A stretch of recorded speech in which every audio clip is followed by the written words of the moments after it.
I'm Chance Williams. I'm a senior in the Elliott School, majoring in International Affairs and History. I'm here today with Professor Hope Harrison, the Associate Dean of Research, as well as an Associate Professor of International Affairs and History. And today we will be speaking about Steven Spielberg's film Bridge of Spies, which is up for an Academy Award, and it depicts an important and very tense moment in the history of the Cold War. In your opinion, as an expert on the Cold War, how well does this film capture the atmosphere of the era? I think it captures the atmosphere really well. The tension of the Cold War between the US and the Soviet Union, the tension between the two systems, the US system of democracy and capitalism, the Soviet command system of a dictatorship, very much the opposite of democracy. That tension dominated the whole world, and it was focused in Berlin, where a good part of the movie takes place. And that atmosphere was really one of fear, and you get some of that in the film. So this spy swap, in fact, took place right between two seminal moments in the Cold War. As you know, it took place on February 10th, 1962. That was just about 6 months after the Berlin Wall had been built in August of 1961. And just about 8 months before the Cuban Missile Crisis. So we are really talking the height of tension of the Cold War. The narrative of the film culminates in a scene where the Soviet Union and the United States exchange their respective spy prisoners on a bridge in Berlin. Does this bridge actually exist?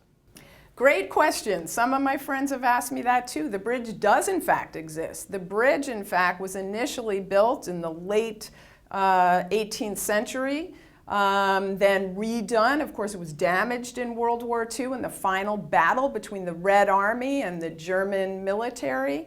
And it was rebuilt in the late 40s as the steel bridge that we see today and that I have driven across many times and I've walked across, surrounded by a beautiful landscape.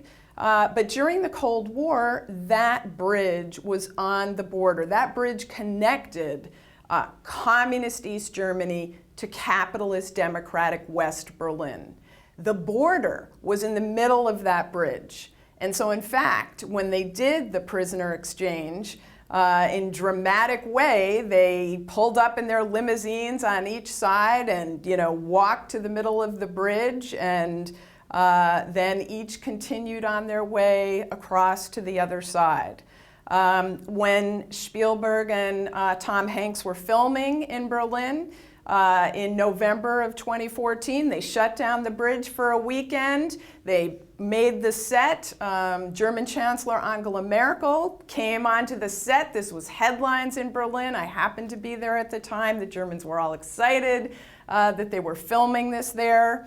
I also have to tell you, I interviewed the man who was in charge, the East German Stasi colonel who was in charge of all the border crossing points from Potsdam, including the Glienicke Brücke, the Bridge of Spies. And by the way, old communist that he wasn't repentant at all, spoke with great pride of the job he did checking and following American, British, and French military officials who would cross that border into communist East Germany. In my opinion, this film has relevance to our world in two ways. First, the film depicts tense diplomatic relations between the United States and the Soviet Union. Recently, our own relations with Russia have been strained following the Crimean and Ukrainian crisis and subsequent economic sanctions against Russia. Some have even argued that we are entering in a new Cold War with Russia. Secondly, the film depicts widespread fear of the 1960s over the use of nuclear weapons and the threat of World War III.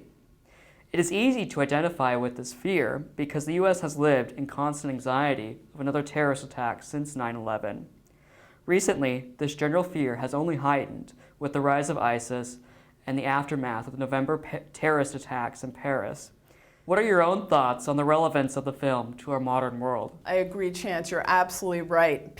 Many people do think we are in another Cold War with Russia. Of course, it doesn't have the same contours that the real Cold War had. Fear of a nuclear war, at least not right now, thank goodness, between the US and Russia. But there are certainly tensions between the two countries. But of course, what's different is that in the Cold War, the whole world felt this bipolar division.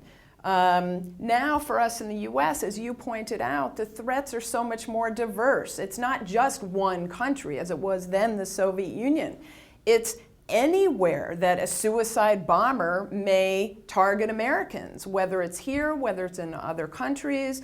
So this much more diffuse sense of fear, in the sense that you can't control it. You just could be in the wrong place at the wrong time. That anxiety is certainly there, but in a much broader way. The other difference, I would say, is that this film has key parts in Berlin, since Berlin itself was divided between communism and democracy. The front line of the Cold War was in Berlin. Many people thought that that's where a third world war could begin.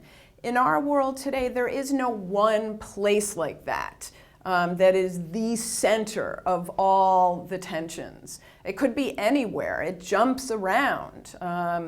And so while I think the film does a wonderful job of depicting what it was like then, and gives us some things to think about in our current world, some things that are similar and some things that are different. But I think it's great to have a movie about history nominated for Academy Award, and we look forward to watching the Oscars and seeing how it does.